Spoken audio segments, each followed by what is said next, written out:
Iya.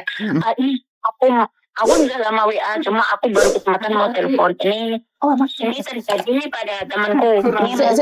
Sebentar sayang. Kamu tahu kan setiap telepon deh aku secara langsung dan tidak langsung masuk di YouTube sama di Facebook. Jadi hati-hati jangan pernah menyebut nama siapapun karena saya tidak akan take down videonya. Kenapa sayang? Oh iya, sudah selalu ngikutin Mbak Miss Yuni. Ini nih, ini tuh temanku lagi bingung kan. Bingung kenapa sayang? Dia tuh gini, finish kontrak kan 2023 bulan Januari. Oke, kontrak 2023 Januari. Kenapa sayang?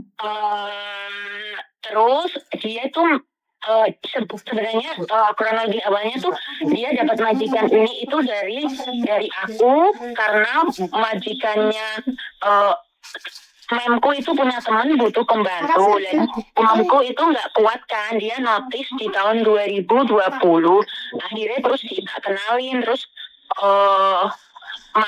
intinya mau mereka ketemuan interview sendiri terus temanku notice dan pindah udah finishnya nanti Januari gitu kan Mem. Nah dia itu bilang gini, Pak, kalau aku finish, aku tuh mau cuti. Nah, majikannya itu takut kalau dia finish cuti, dia nggak kembali. Terus di bulan Agustus kemarin, dia yang ngomong malam itu langsung bilangnya majikannya gini, udah deh kamu pulang minggu depan, kasih cuti lebih awal gitu kan. Nah, terus dia benar, temanku yuk. Awalnya sudah tak kasih masukan, kamu bilang aja belum siap. Kan pulang harus siap uang, siap segala-gala. Kalau dadakan nggak bisa. Akhirnya cuma waktu 10 hari dia niain, terus pulang di bulan Agustus sampai sini lagi September dengan masih ketentuan yang di hotel karantina. Aku lupa sih, Mem, itu karantinanya berapa hari, lupa pokoknya karantina. Nah, terus dia ternyata di rumah kan kita nggak tahu kondisinya ya Mem ya. Ternyata sampai rumah terus balik lagi ke sini dia ngomong ke majikannya. Sebenarnya dia udah ngomong aku nanti setelah finish aku mau finish aja. Cuma aku udah bilang jangan bilang ke majikan dulu kalau mau finish kontrak nggak nambah. Tapi nggak tahu kenapa di majikannya tuh kayak tipe yang kalau di rumah wajah sedih aja terus ditanya di rumah emosinya nggak terkontrol ditanya. Makanya kemarin didedes terus dia ngaku kalau aku nggak mau nambah kontrak soalnya ada keluarga intinya ada permasalahan keluarga lah, dia nggak mau kontrak karena demi orang tuanya juga sih. Nah dia ini baru saja ngomong ke aku kalau dia nggak nambah kontrak itu majikannya bilang kamu harus ganti biaya hotel, tiket balik ke sini, terus suruh ganti uang cuti 1 bulan. Itu tuh bener gitu atau kayak gimana Mem sebenarnya aturannya itu? Oke, masalah hotel dan pesawat itu perjanjian kalian. Tapi cuti satu bulan itu memang kan cuti dia berapa tahun? Dia ikut majikan berapa tahun? Ya harus dibalikin dong. Belum 2 tahun, cuma dia dikasih cuti awal. Berarti 14 hari loh, 14 hari. Terus dia kerjaan di situ berapa hari? Berapa tahun? Ya 1 kontrak habis nanti Januari itu Mem. Oh ya berarti dia harus keluar dari rumah majikan 14 hari. Terus dia pulang Indonesia berapa lama? Kemarin itu dikasih 1 bulan. Pasti 1 bulan. Berarti dia memang punya utang majikan 16 hari loh. Memang dia harus balikin ke majikan. Ini Mem, cara kasarannya ya. Kalau dia kan misalkan dia dapat uang tahunan kan 14 hari. Berarti dia memang harus bayar ke majikan 1 bulan gitu ya? Betul. Oh begitu. Terus kalau masalah hotel itu kan mungkin gini mungkin majikannya itu berharap dia itu akan nambah kontrak makanya dikasih cuti awal dan dia nggak ada perjanjian kalau hotel sama tiket balik ke sini tuh harus dia. Cuma mungkin karena majikannya shock juga kan ternyata nggak nambah ya. Itu memang misalkan itu tuh umum terjadi dia harus ganti nggak dia itu? Ini kita berbicara secara logika ya Mbak ya, bukan berbicara tentang peraturan. Secara logika, seseorang belum kerja 2 tahun, sudah diizinin pulang 1 bulan. Dan semua majikan yang nanggung, pasti dengan harapan dia renew. Dan sekarang dia tidak renew. Jadi bisa aja majikan bilang bahwa aku sebenarnya tidak mengizinkan, tapi dia engkel dia sendiri yang bayar. Dan memang dalam waktu 2 tahun itu bukan tanggung jawab dia untuk hotel dan karantina itu memang bukan tanggung jawab dia. Kan setelah finish baru tanggung jawab dia. Itu wajar maksudku. Kan dia belum pernah finish. Kecuali dia sudah pernah finish, renew, itu tanggungannya majikan. Ini kan belum. Ini 2 tahun kan belum. Jadi saya berpikir. Dia kok lanjutin dulu, Mem. Mem dulu yang awal. Oke. Seandainya anak ini sudah renew kontrak pertama dan kedua, jadi ini cuti ini adalah tanggungan majikan. Cuti ini tanggungannya majikan. Tapi ini kan belum. Ini satu kontrak aja belum selesai dia minta pulang. Berarti kan itu ada term and condition-nya. Pasti ada syarat dan ketentuan berlaku. Saya tidak tahu.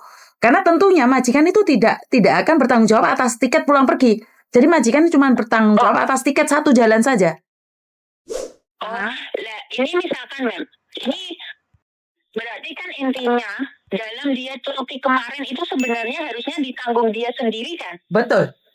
Nah, terus dia tuh masih kayak gini. Secara kalau kita cuti, kita kan masih dapat gaji 1 bulan full. Dia ngechat aku di situ. Ya enggak. Tadi kan aku udah bilang kan, dia suruh bayar emang aku udah ngomong. Kalau dia ngengkel ya nggak apa-apa, itu hak dia kan. Orang tidak paham ngengkel kan wajar. Tapi orang yang paham kan bisa diterangkan. Kamu 2 tahun aja belum loh. Kamu ambil libur 1 bulan, yakin? Peraturan mana? Dan saya rasa majikannya dia baik loh. Saya malah curiga temanmu ini yang nggak baik. Ya, ada something lah, Mbak. Kita kan nggak bisa membuka di sini ya, Mbak. Bukan. Intinya ya saya paham nanti saja. Maksudku gini loh, saya tidak perlu tahu siapa dia, tapi secara logika aja. Belum bekerja 2 tahun sudah dikasih libur. Sekarang masih nuntut ini itu. Paham nggak maksudku? Weh, kamu sudah baik loh, dapat majikan mengizinkan kamu pulang dalam waktu 1 bulan loh. Dan majikan belum bertanggung jawab atas liburmu 1 tahun 14 hari loh. Kamu itu cuma berhak 14 hari loh. Kamu minta 1 bulan pun majikan masih ngasih. Saya rasa jadi orang jangan tamak, karena saya percaya dengan karma. Apa yang kamu tanam kamu akan tuai. Oke, yes, I know. Jadi wah, jangan coven lah. Ntar takutnya namanya orang atas nggak semayanan. Ojo terlalu menuntut. Hak kamu belum dikerjakan, majikan udah ngaji kamu libur 1 bulan loh sayang. Majikan mana ini? Ya memang baik, majikannya baik, kerjaan juga enak memang sebenarnya. Cuma ada kondisi yang nggak bisa dia mungkin mau lanjut kontrak mungkin. Orang itu kan orang pemerintah juga, majikan saya orang pemerintah, dikenalin lah dia. Itu dia sangat cocok sudah. Iya, berharap aja benar-benar cocok karena sifat dan sikap kita itu selalu berbeda. Ini aja majikan baik, dia pun masih bingung bahkan nuntut majikan untuk gaji dia 1 bulan. Ya nggak bisa dong sayang. Malah kamu sampai dileborkan suatu saat malah visamu nggak bisa keluar loh. Oleh kamu rewel-rewel sama majikanmu. Iya. Ya pasti mungkin akan dibikin nggak bisa keluar orang dia. Betul.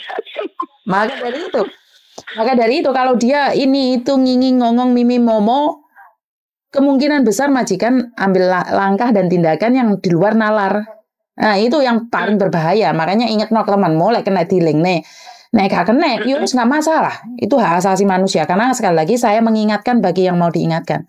Karena kita tidak berhak atas kehidupan seseorang. Iya benar. Ada yang lain lagi saya? Ini yang aku tuh mau minta uang tiket tuh Mas. Yang pertama tuh disemayani, nanti kamu tuh butuh jogging atau butuh keluar Indonesia. Nah ini kan udah ditanya terus, kamu turun mana, kamu cuti enggak? Saya udah bilang enggak cuti. Tapi ya tiketnya belum, aku gimana? Iya dijawab nah. Aku tuh ewa gitu loh Mem. Padahal uangnya sendiri, tapi tuh ewa. Mem, mau teman-temanku udah banyak, udah dapat uang tiket, aku tuh masih mau gitu kok. Jawabnya kok angin banget gitu. Lah itu uang-uangmu. Itu uang-uangmu. Lah kalau bukan kamu yang minta, terus siapa yang minta, Nduk? Ternyata suaranya enak didengar ya, langsung deh. Duh lah, bener enggak? Lah itu uang-uangmu sendiri. Lah bukan kamu yang minta, siapa yang minta? Ya kamu bilang aja keluarga di rumah butuh uang, Tatai. Boleh nggak uang tiketmu itu kamu kasihkan aku dulu? Jangan haukan you kak. Jadi yuk rayu lah. Uang kamu di situ itu hak kamu mah. Paham nggak maksudku? Tapi awalnya kemarin tuh uang tiket nggak saya kasih dulu ya. Jangan khawatir. Kamu sampai 2 tahun kontrak nanti kalau uang apa kamu nggak pulang ya double dapat uang bikin tips. Ya bukan double enggaknya. Sekarang itu aku butuh gitu loh. Lain kali double pun aku nggak butuh kan percuma. Ngomong sama majikan mas itu. Iya, oke, Jadi biar kamu nggak keburu-buru dan ketakutan. Hak kamu bayar, dibayar lah. Ngapain nunggu lain kali? Iya, betul. Kemarin tanya, kamu tuh turun mana? Aku turun di sini. Aku udah pede tuh, udah mandi. Nanti dia ngeluarin kertas yang jadi label. Oh, udah mandi, semangat. Dia tanya, loh, kok jelas? Lah makanya harus minta sayang, harus ngingetin dan ingat orang Hongkong itu, saya kurang tahu orang Hongkong itu lupa atau pura-pura lupa atau memang nggak peduli. Saya kurang tahu. Iya. Jadi kalau kita nggak nanya dia akan nggak ingat. Iya. Kita setiap hari batin yang percuma. Orang Hongkong itu percuma dibatin, harus ngomong. Paham? Ojo dibatin. Berarti ada yang lain lagi? Enggak, terima kasih banyak ya Mem ya. Sama-sama. Oke, bye-bye.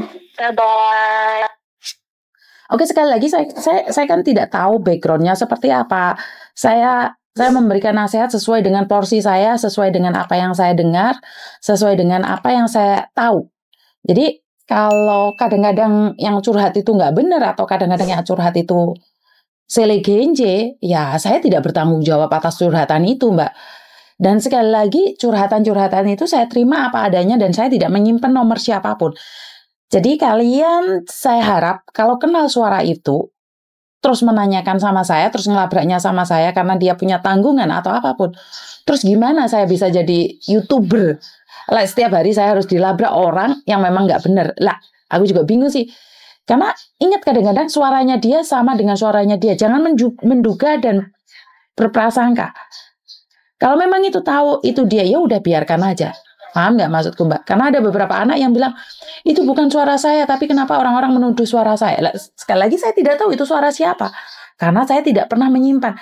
Dan HP saya yang ini sudah, ceklok lagi. HP saya ini sudah kebanyakan, saya tak jadiin satu di HP ini. Saya nggak tahu kalau dua-duanya lain kali, saya nggak bisa buka WhatsApp. Jadi kan, wes nggak ngerti harus ngomong apa.